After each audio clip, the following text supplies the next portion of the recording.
অনেকেই বলেন বাংলাদেশ স্থিতিশীল হইতেছে না, কেন হইতেছে না? তার কারণ এক একজন এক এক রকম দেন, কিন্তু উত্তরটা খুবই সরল, জটিল কিছু না। আপনি এই ভূখণ্ডের ইতিহাস পর্যালোচনা করলে দেখবেন ইন্ডিয়া সব ধরনের সংঘাতের জন্য দায়ী বাংলাদেশে। এখন অনেকে কইবেন, দাদা আপনি কিছু হইলে ইন্ডিয়ারে ঠাইনা আনেন, দরকার থাকুক বা না থাকুক। কথাটা শুনে দেখেন, যে জিনিসটা বাংলাদেশকে অশান্ত কইরা রাখছে, আসলে মূল ব্যাপার, একদম মূল ব্যাপার, সেটা হইতেছে বাংলাদেশকে ইন্ডিয়া কি দেখতে চায় আর বাংলাদেশ কি হইয়া উঠতে চায়। এই দুয়ের দ্বন্দ্ব বাংলাদেশকে অশান্ত করে রাখছে। এইটা যতদিন ফয়সালা না হবে ততদিন এই অশান্তি যাবে না। বাংলাদেশে ইন্ডিয়া আসলে কি চায় আর কিভাবে চায়, এই দুইটা প্রশ্নের উপরে নির্ভর করতেছে আপনার বোঝাপড়া বাংলাদেশ কেন অশান্ত থাকতেছে আর কেনই বা খুব সহসা এই অশান্তি থেকে স্থিতিশীল হওয়ার সম্ভাবনা নাই। কেউ কিছু মনে করেন না, আমার এই কথা শুনে আবার কেউ হতাশ হয়ে যায় না, কিন্তু এটা বাস্তবতাকে মোকাবেলা করাটা ভালো। এই দুইটা প্রশ্নের ফয়সালা করেন, বাংলাদেশ শান্ত হবে, স্থিতিশীল হবে। এই জন্য এই দুইটা প্রশ্নের উত্তর সমস্ত রাজনৈতিক দলকে দিতে হবে। সেটা হইতেছে ইন্ডিয়া প্রশ্নে, ইন্ডিয়ান নীতির প্রশ্নে আপনার অবস্থানটা কি, এটাতে পরিষ্কার করতে হবে। আপনি কি জানেন কিনা ইন্ডিয়া আসলে কি চায় বাংলাদেশে? আসেন একটু বুঝে দেখি বাংলাদেশে ইন্ডিয়া কি চায়। ইন্ডিয়া সেটাই চায় যা হাসিনা তারা দিচ্ছে, সোজা হিসাব। আর বাংলাদেশে হাসিনার মতো একটা সরকার চায়, যে বাংলাদেশের নানা ইনস্টিটিউশনের মাধ্যমে বাংলাদেশকে একটা ভারতের অধীনস্থ করজ রাজ্য হিসেবে টিকায় রাখবে। রাষ্ট্র হিসেবে না, একটা রাজ্য হিসেবে। সেখানে নাগরিকরা ভোট দিতে পারবে না, রাষ্ট্রে কোনো ইনস্টিটিউট বা প্রতিষ্ঠান থাকবে না, আদালত থাকবে না, থাকলেও সেটা আজ্ঞাবহ, নির্বাচন কমিশন থাকবে না, থাকলেও সেটা আজ্ঞাবহ, যা বলবে সেটাই করবে, পুলিশিং থাকবে না। পুলিশিং মানে হবে ধরো, পিটো, মারো, খাও, ঘুষ খাও, এটাই হবে পুলিশিং। ব্যুরোক্রেসি থাকবে না। মানে একটা রাষ্ট্র হয়ে ওঠার জন্য যা যা দরকার তার কিছুই থাকবে না।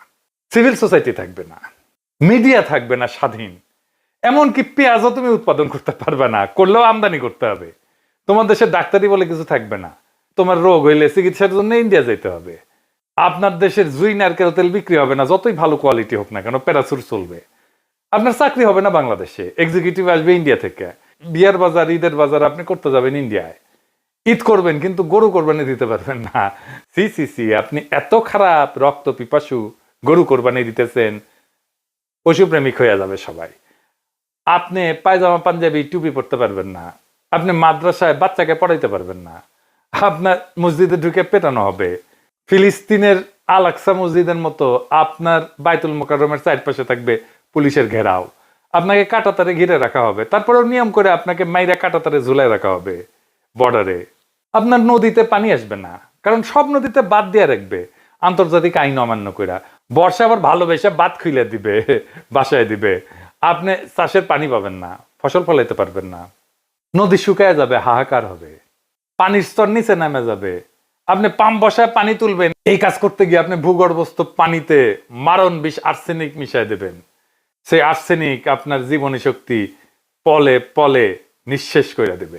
আপনার শিক্ষা প্রতিষ্ঠানগুলো ধ্বংস হবে, লেখাপড়া হবে না, আপনাকে পিটায় মেরে ফেলা হবে সারা রাত, কারণ আপনি 5 ওয়াক্ত নামাজ পড়েন। আপনি আওয়ামী লীগ করেন, ছাত্রলীগ করছেন, এটাই আপনার যোগ্যতা। এই যোগ্যতা বলে যে কয়টা সরকারি চাকরি তার সিংহভাগ আপনি নিয়ে নেবেন। আপনারে পড়ানো হবে আপনি আসলে অখণ্ড ভারতের অংশ। আপনি জানবেন মুসলমানরা আসলে বহিরাগত। আপনি কথা বলবেন, আপনাকে জেলে নেওয়া হবে, পিটানো হবে, ক্রস ফায়ারে মেরে ফেলা হবে, দেশ ছাড়া করা হবে, পেটের নাড়ি হুড়ি বের করে সিমেন্টের স্ল্যাব বেঁধে নদীতে ডুবাই দেওয়া হবে, কোনোদিন আপনারে খুঁজে পাওয়া যাবে না। চলন্ত ট্রেনের নিচে ফেলে দেওয়া হবে হাত পা ব্যাগটা, নয়তো আয়নাঘরে বন্দি রাখা হবে বছরের পর বছর। এই আয়নাঘর আর কোথাও না, আপনার ক্যান্টনমেন্টের মধ্যে। সবাই জানে, সব জেনারেল জানে, তারপরে ওইটা চলবে। কোনো কিছু বানায় বলা না, তাই না? সবকিছুই ঘটছে বাংলাদেশে। আর এইসবের কারণ আর কিছু না, কারণ একটাই, সেটা হইতেছে বাংলাদেশ একটা মুসলিম মেজরিটি দেশ। আর সেই বাংলাদেশ ভারতের মিথিক্যাল অতীতের অংশ, সে অখণ্ড ভারতের অংশ বাংলাদেশ। সেই অংশ সে ফেরত চায়, তার আগে তাকে পরিশুদ্ধ করে নিতে চায় তার জনগোষ্ঠীকে। কারণ এই জনগোষ্ঠী আগে হিন্দুই ছিল, তারা মুসলমান আগ্রাসনে ধর্মান্তরিত হয়েছে বলে তারা মনে করে। এদের পরিশুদ্ধ করতে হবে যেন মননে সে অখণ্ড ভারত মাতার সন্তান হইয়া ওঠে। তাকে নতুন এক ধর্মে দীক্ষিত করতে হবে, যার নাম অসাম্প্রদায়িকতা। এই অসাম্প্রদায়িকতা ধর্মে আপনি কোরবানি দিলে সাম্প্রদায়িক বর্বর, কিন্তু পয়লা বৈশাখের নামে অষ্টমীর এক ডালিয়া উদযাপন করতে পারবেন। আপনি বুঝবেনই না যে আসলে আপনার পয়লা বৈশাখের আড়ালে আপনি আসলে দুর্গাপূজার অষ্টমী করতেছেন। আপনি পূজা মণ্ডপে যেতে পারবেন, কিন্তু ঈদের নামাজে দাঁড়াইলে আপনি সাম্প্রদায়িক। পূজায় গেলে আপনি অসাম্প্রদায়িক, ঈদের নামাজে দাঁড়াইলে আপনি সাম্প্রদায়িক। তারপর একদিন টুপ কইরা ভারত আপনাকে অখণ্ড ভারত মাতার অংশ করে নেবে। Syllabus complete. থ্যাংক ইউ, ধন্যবাদ। বাংলাদেশ জিন্দাবাদ। এটাই আপনার ডেস্টিনি হয়ে উঠছে। এই যে আওয়ামী আর ইন্ডিয়ান প্রজেক্ট, তাই মোমেন্ট প্রকাশ্যেই বলছিল ভারতকে, সে বলছে হাসিনাকে টিকায় রাখতে হবে। শোনেন, আবার শোনেন, অনেক আগের কথা। আমি ভারতে গিয়ে যেটি বলেছি যে শেখ হাসিনাকে টিকে রাখতে হবে। শুনেছেন? শুধু তাই না, ভারত আর বাংলাদেশের স্বার্থ যে এক, সেটাও সে ঘোষণা করছে। ভারতের বিজয়ই আমাদের বিজয়। শুনেন, আমাদের বিজয় ভারতের বিজয়, বুঝছেন? আমাদের উন্নয়ন ভারতের উন্নয়ন, ভারতের উন্নয়ন আমাদের উন্নয়ন। তাইলে আপনার মূল সংকট হচ্ছে আপনার বাংলাদেশ রাষ্ট্র থাকবে কিনা। এই যে ইন্ডিয়ার প্ল্যান, সে হায়দ্রাবাদ খাইছে, সে গোয়া খাইছে, সে জুনাগড় খাইছে, সে সিকিম খাইছে, সে কাশ্মীর খাইছে, একইভাবে বাংলাদেশকে খাইয়ে নেবে। সে তার অখণ্ড ভারতকে সম্পূর্ণ করবে, যেটা তার স্বপ্নে আছে, যেটা তার সংসদ ভবনে লাগাইছে, অখণ্ড ভারত। তাই বাংলাদেশের সার্বভৌমত্বের সংকট আপনার প্রধান সংকট। আপনার প্রধান আশঙ্কা মহাভারতে বিলীন হয়ে যাওয়ার আশঙ্কা। এই আশঙ্কাকে আমরা আসলে কিভাবে মোকাবেলা করব এখন? প্রথমত, আমাদের দেশের ভেতর একটা শক্তিশালী জাতীয় ঐক্য লাগবে। সেই জাতীয় ঐক্যের সম্ভাবনাকে সবসময় ধ্বংস করে দেয় ইন্ডিয়ানরা। আমি কাউকে উদ্দেশ্য করে বলতেছি না, কিন্তু আপনারা দেখছেন বৃহত্তর জাতীয় ঐক্য কারা নষ্ট করছে, যেটা 5ই আগস্টে তৈরি হয়েছিল, জুলাই আগস্ট বিপ্লবে তৈরি হয়েছিল। জাতির যে আকাঙ্ক্ষা কারা কিভাবে ধ্বংস করছে সেটা আপনারা দেখছেন। 2 নম্বরে রাষ্ট্রের প্রতিষ্ঠানগুলো পুনর্নির্মাণ করতে হবে, যেগুলো হাসিনা ভেঙে দিয়ে গেছে, যেটাকে সংস্কার বলতেছে প্রফেসর ইউনূসের সরকার। তার ফলে রাষ্ট্রের প্রতিষ্ঠানগুলো যে ধ্বংস করছে হাসিনা, তা পুনর্গঠিত হবে সংস্কার করলে। এই জন্য এত সংস্কার সংস্কার সংস্কার সংস্কার শোনা হচ্ছে। কোন সংস্কার করতে দিতে চাচ্ছে না কারা আপনারা জানেন? আপনারা দেখতেছেন, সংস্কার করতে যে নির্বাচনে দেরি হইলে বাধা দিবে বিএনপি। এই বছরই নাকি সংস্কার সম্ভব, দিল্লি স্টারে মাহফুজ আনাম কইছে। কই থেকে আসছে?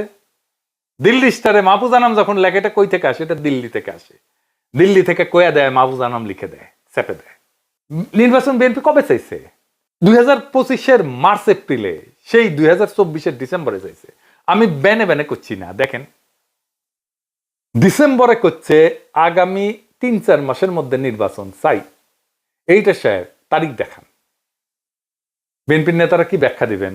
2025-এর এপ্রিলে কেন চাইছিলেন বা মার্চে কেন চাইছিলেন নির্বাচন? আপনি তো এখন ডিসেম্বরে চান নির্বাচন, মানে আপনি এখন কনভিন্স যে ডিসেম্বরের আগে নির্বাচন সম্ভব না।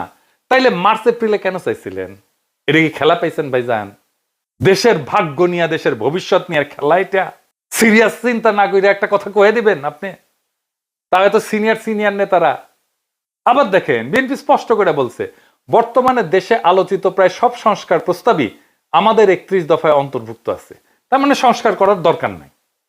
এটা তারেক রহমান বলছেন নভেম্বরের 14 তারিখ 2024 রাষ্ট্র কাঠামো মেরামতের রূপরেখার 31 দফা ও নাগরিক ভাবনা শীর্ষক সেমিনারে বলছেন। খুব ভালো কথা, মেনে নিলাম যে এই 31 দফায় হইতেছে সংস্কার। তাইলে 31 দফায় তো সব সংস্কার আছে, তাই না? তারেক রহমানই তো কইছে, তাই তো বলছেন তারেক রহমান। এটা করতে কত টাইম লাগবে বিএনপির? বিএনপি এইটা বলছে তারেক রহমানের বক্তব্যের সপ্তাহ 3 পরেই, যে কত সময় লাগবে সংস্কার করতে। 3 থেকে 4 মাস লাগবে এই সংস্কার করতে। যেই সংস্কারের আলাপ হইতেছে সেটাই 31 দফায় আছে, আর সেই সংস্কার করতে 3 থেকে 4 মাস সময় লাগবে বিএনপির কথায়। তাইলে বর্তমানে দেশে আলোচিত প্রায় সব সংস্কার প্রস্তাবই যদি বিএনপির 31 দফায় অন্তর্ভুক্ত থাকে, আর সেই সংস্কার করতে যদি 3 থেকে 4 মাস লাগে, তাহলে কি বিএনপি 31 দফা ক্ষমতা নেওয়ার 3 থেকে 4 মাসের মধ্যে বাস্তবায়ন করে দেখাবে? পারবে? হুদাই একটা কথা বলে দিলেই হইল। যাই হোক, বাদ দেন। এরপরে আমাদের আর কি লাগবে? এটা খুব গুরুত্বপূর্ণ, আসেন এটা একটু বুঝে দেখি। এরপরে আমাদের লাগবে এমন একটা শক্তির বন্ধুত্ব যারা আমাদের সার্বভৌমত্বের রক্ষা কবচ হয়ে থাকবে। মানে ইন্ডিয়া যদি আমাদের অ্যাটাক করতে আসে, আমাদের পাশে কে দাঁড়াবে? কারা হইতে পারে সেই শক্তি? আমাদের খুব বেশি চয়েস নাই, কিন্তু কারা হইতে পারে বলেন? ওয়েস্ট, পশ্চিম।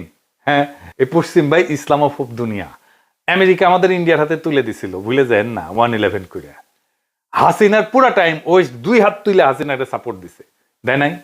এমনকি হাসিনা যখন পাখির মতো মানুষ মারতেছিল বর্ষা বিপ্লবে, জুলাই আগস্ট বিপ্লবে, কেউ কিছু বলছে? বলে নাই। এই ওয়েস্টকে ইন্ডিয়া বুঝাইছে হাসিনাকে আমাদের দরকার, নয়তো ইসলামী জঙ্গিরা বাংলাদেশের দখল নিয়ে নেবে। তাই এই পশ্চিম সেটাই করবে যা ইন্ডিয়া চায়। ইন্ডিয়ার চাওয়াকে পশ্চিম সাপোর্ট করবে সব সময়। তাইলে আমাদের চয়েস একটাই, চীনের সাথে অর্থনৈতিক, সামরিক, রাজনৈতিক, কূটনৈতিক একটা দীর্ঘমেয়াদী সম্পর্ক তৈরি করা। এটা একটা অতি জটিল এবং বিপজ্জনক কাজ হবে। কেন বিপজ্জনক হবে? কারণ এই কাজ করতে গেলে পশ্চিম আর ইন্ডিয়া ঝ্যাপে পড়বে একসাথে। চীনের সাথে সম্পর্ক তৈরি করতে গেলে আমাদের প্রবল শক্তিশালী রাজনৈতিক ঐক্য লাগবে দেশের মধ্যে, আর তেমন জনপ্রিয় মেধাবী রাজনৈতিক নেতা লাগবে এই কাজ করার জন্য। আর দেশের মধ্যে লাগবে বুদ্ধিবৃত্তিক কাজ, একাডেমিয়া থেকে, বিশ্ববিদ্যালয় থেকে, সিভিল সোসাইটি থেকে, মিডিয়া থেকে। তারা তৈরি করবে ন্যারেটিভ, কবি, শিল্পী, সাহিত্যিকরা। একমাত্র তখনই বাংলাদেশের ভবিষ্যৎকে রক্ষা করা যাবে সফলভাবে। মনে রেখেন, এই কাজটা যারাই অ্যাডভান্স করার সামর্থ্য রাখে তাদেরকে আগে আইডেন্টিফাই করা হবে, আর বাড়তে দেওয়া হবে না। এমন কাজ করার লোক কিন্তু বেশি হয় না, আপনারা জানেন। কিভাবে তাদেরকে বাড়তে দেওয়া হয় না, আমি আপনাদেরকে 2টা এক্সাম্পল দেব, মাত্র 2টা। ব্যারিস্টার মইনুল হোসেন চেনেন না? খুবই স্ট্রং ন্যাশনালিস্ট, মানিক মিয়ার ছেলে, এলিট ফ্যামিলির ছেলে, ব্যারিস্টার, উচ্চশিক্ষিত, এমপি ছিল তরুণ বয়সে, প্রখর রাজনৈতিক মেধার মানুষ। বাকশালের বিরোধিতা মুজিবের সামনে দাঁড়ায় করছে যে কয়জন বিরল ব্যক্তিত্ব, 2 বা 3 জন, তার মধ্যে সে একজন। কিন্তু সে বাংলাদেশের রাজনীতিতে একজন ফেনোমেন হয়ে উঠতে পারেননি, তাকে স্পেস দেওয়া হয়নি। সালাউদ্দিন কাদের চৌধুরী তীব্র একজন ন্যাশনালিস্ট নেতা, সাহসী নেতা, তারে তো ফাঁসি দিয়ে দেওয়া হইল। তাই আপনারা খেয়াল রাখবেন, বাংলাদেশের এলিট স্ট্যাবলিশমেন্ট যার পিছে লাগতেছে, মনে রাখবেন সে ইন্ডিয়ার লেজে পাড়া দিছে, তারে খাইয়া দিবে।